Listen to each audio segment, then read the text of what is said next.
Meron pong nakasulat sa Biblia, gusto kong basahin sa inyo, Mateo 6:19 hanggang 20. Ganito po ang sabi.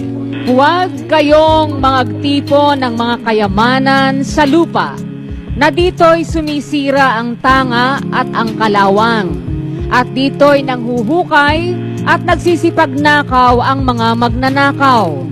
Kundi magtipon kayo ng mga kayamanan sa langit, na dooy hindi sumisira kahit ang tanga, kahit ang kalawang, at dooy hindi nanghuhukay at hindi nagsisipagnakaw ang mga magnanakaw.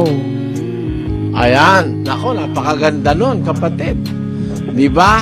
Sabi ng Diyos, huwag kayong magtipon ng kayamanan sa lupa na sinisira lang ng bukbok at kalawang at ninanakaw lang yan ng mga magnanakaw kasi hindi mo naman magagamit yan pagdating sa langit.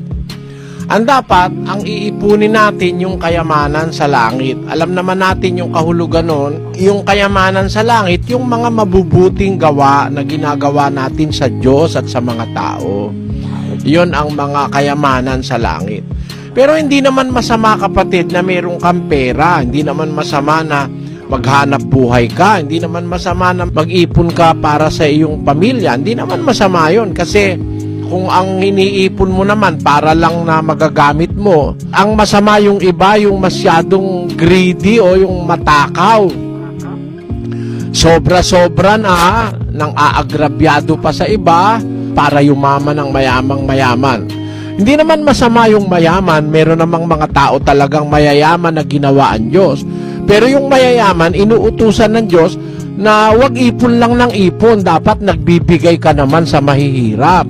Pakinggan mo sa unang Timoteo 6:17. Ang mayayaman sa sanglibutang ito ay pagbilinan mo, na huwag magsipagmataas ng pag-iisip, at huwag umasa sa mga kayamanang di nananatili, kundi sa Diyos na siyang nagbibigay sa ating sagana ng lahat ng mga bagay upang ating ikagalak. Maliwanag yun na yung mayayaman, ang aral, wag lang mag-iipon ng mag-iipon, dapat nagbibigay din. Pag kumikita ka, babahaginan mo yung mga iba. Maganda sa Diyos yun, yung marunong kang maawa sa mahihirap. Gaya nung sinasabi sa Kawikaan. Ganito ang ating mababasa sa Kapitulo 19 at versikulo 17. Ang naaawa sa dukha ay nagpapautang sa Panginoon, at ang kanyang mabuting gawa ay babayaran sa kanya uli. Sabi sa English, He that hath pity upon the poor lendeth unto the Lord, and that which he hath given will he pay him again.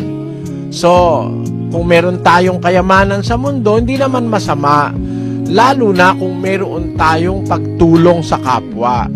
Ang masama yung magiging maramot tayo, atin lang lahat ng kayamanan natin para lang sa atin, wala na tayong iniisip na makagawa ng mabuti sa kapwa. Ayun po ang masama. Puro na lang kayamanan sa lupa ang iniipon mo. Dapat mag-iipon ka rin ng kayamanan sa langit. Ganun yon, kapatid.